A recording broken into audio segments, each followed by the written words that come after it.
God eftermiddag, Arena.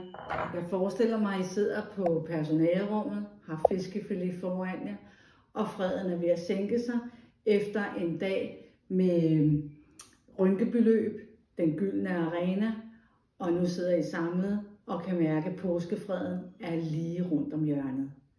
Men inden da, der vil jeg gerne have lov at lave lidt sammen med jer, når jeg nu ikke kan være til stede og spise fiskefilet og hygge og mærke arenaånden.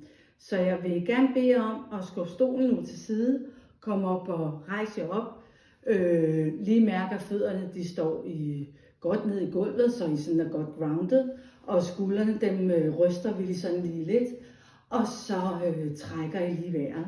Og til det, der får vi lige hjælp fra lidt musik her. Vi står godt til stede her, der er lidt afstand imellem os, og vi kan mærke, at fødderne er godt sat ned i gulvet, og vi trækker vejret.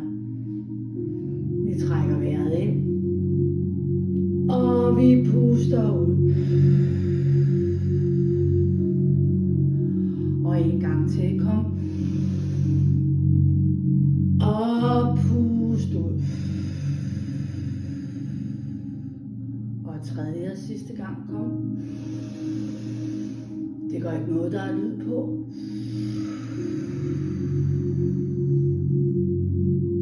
Tak skal I have. Og nu tænker I nok, hvorfor i alverden er nu det her? Hvad er det for noget, hun er henne at lave? Men det er som slet ikke noget af det, jeg går og laver. Det handler om, at I har jo fået en påskegave. Eller også så får I den lige om lidt. Hvor I tænkte, det var godt nok ikke det påskeæg, jeg sådan lige havde gået og forventet, hvis jeg skulle have en påskegave af min arbejdsplads. Det er en sansering. Kært barn har mange navne, som I kan læse. Der er, hvis du bruger den på lillefingeren, så er der noget for ryggen. For tommelfingeren er der noget for hovedpine. Og det kan I jo selv eksperimentere med. Men hvorfor nu det? Vi kender jo alle sammen amygdala, det har vi hørt om, og hippocampus. Der er nu kommet en bog for børn også, og for forældre. Og jeg tænker simpelthen også, at den kan vi godt få rigtig god gavn af. Som professionelle voksne omkring børnene. Du skal huske at fodre din søhest. Kender du det? Du er helt urolig indeni. Du er ked af det, vred, rasende, føler det hele bimler og bamler. Måske sover du dårligt om natten, får kvalme, bliver flinterne rasende. Måske er du svært ved at huske, hvad du skal, og kan ikke koncentrere dig i timerne. Et område af hjernen hedder krybdyrhjernen. I den findes 2 områder, hvor vi gemmer mange af vores følelser. Det hedder amygdala og hippocampus. Og når det nu er for børn, fordi både børn og voksne kan jo have de her følelser. Vi kender dem sikkert alle sammen godt.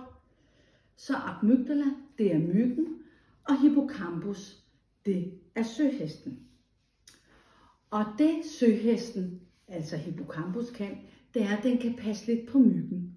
Den kan ligge sig omkring myggen som en varm dyne og virke beroligende.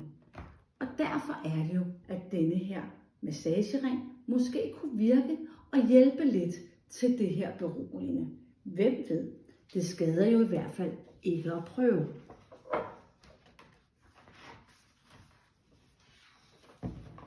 Så budskabet er, husk at fodre dit barns søhest i løbet af dagen.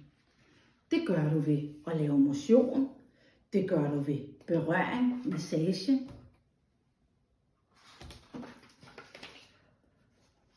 Det gør du ved at ligge tæt. Jeg tænker, det kan være, at det er noget af det, vi skal gøre, når vi er private. Det gør du ved at lave vejrtrækningsøvelser. Og ikke mindst at grine. Og alt det her er jo noget, vi kan bruge. Både for os selv, men vi kan også bruge det i vores arbejde på skolen. Og derfor så har I fået denne her ring i påskegave. Og så kan I eksperimentere med den hjemme og tænke, det er helt fjollet. Men man kan også få et par stykker ud i sin klasse og prøve det på nogle af de urolige børn, hvis man har lyst til det. Så jeg vil bare sige, god fornøjelse. Husk at hygge jer og grin og have en dejlig påske sammen med jeres kære. Vi ses igen den 2. april. Hej hej.